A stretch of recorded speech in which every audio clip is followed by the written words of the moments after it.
மண்டைய கழுவாதீங்க. இந்த மாதிரி அன்ஷிதா அண்ட் மஞ்சரிக்கு இடையில நடந்த மோதல், பாசம் காட்டின பாய்ஸ் டீம்ஸ் இந்த மாதிரி இன்னைக்கான பிக் பாஸ் எபிசோட்ஸ்ல என்ன நடந்துச்சு அப்படிங்கிறத நம்ம பார்க்கலாம். ஆக்சுவலா பாய்ஸ் டீம் எழுந்து நின்று சல்யூட் அடிக்க கேப்டன் பதவியை ஏற்றுக்கிட்டாரு அருண்.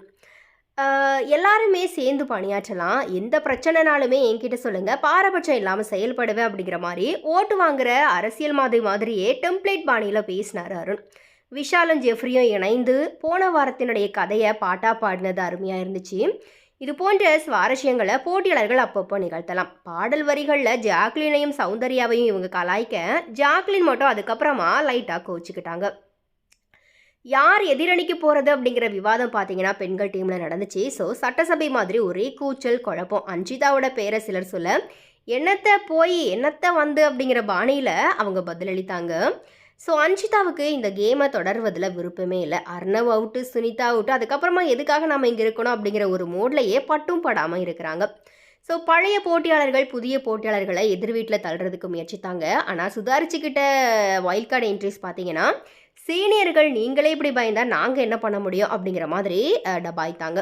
ஸோ மண்டையை கழுவாதீங்க அப்படிங்கிற மாதிரி மஞ்சரி சொன்ன சொற்கள் பார்த்தீங்க அப்படின்னா ட்ரிகர் பாயிண்ட்டாக அமைஞ்சுது. அப்படி சொல்லாத அப்படிங்கிற மாதிரி வழக்கம் போலவே ரிப்பீட் மோடில் சொன்னாங்க அன்ஷிதா.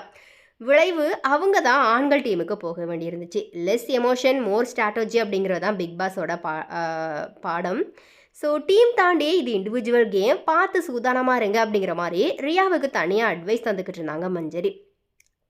பழைய அணியிலேயே புதிய அணி வர்சஸ் பழைய அணி அப்படிங்கிற பிரிவு பார்த்தீங்கன்னா உருவாகி இருக்குது. இது இயல்பு தான். இன்னொரு பக்கம் ஆனந்தியா அன்ஷிதா எச்சரித்துக்கிட்டு இருந்தாங்க, ஜாக்கிரதையா இரு, உன்னை தூக்கி சாப்பிட ரெடியாக இருக்காங்க. சில வாரங்கள் கடந்ததும் கேப்டன்களுக்கு நெருக்கடி தர்றது பிக் பாஸினுடைய வழக்கமான ஸ்டைல்.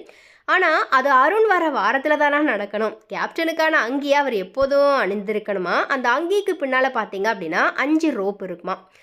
கேப்டன் சரியாக வழிநடத்தலை, ஆட்டம் சுவாரஸ்யமாக இல்லை அப்படிங்கிற மாதிரி எந்த போட்டியாளராச்சும் நினைச்சாங்க அப்படின்னா கேப்டனை பொதுவில் நிற்க வச்சு அந்த கைத்தை உருவலாம்.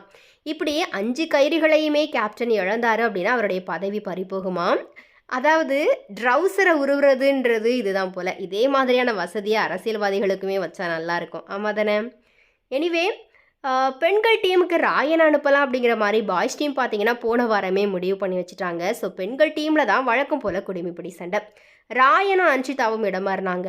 ஆண்களினுடைய அறைக்கு போன அன்ஷிதா, எனக்கு நார்த் ஈஸ்ட் மூலையில் இருக்கிற பெட்டு வேணும், பாத்ரூம் சுத்தமாக இருக்கணும், இந்த மாதிரியாக எல்லாம் சொல்ல, ஓகே சேச்சி அப்படியே பண்ணிடலாம் அப்படிங்கிற மாதிரி ரூம்பாய் மாதிரியே ஆண்கள் உற்சாகத்தோட தலையாட்டினாங்க.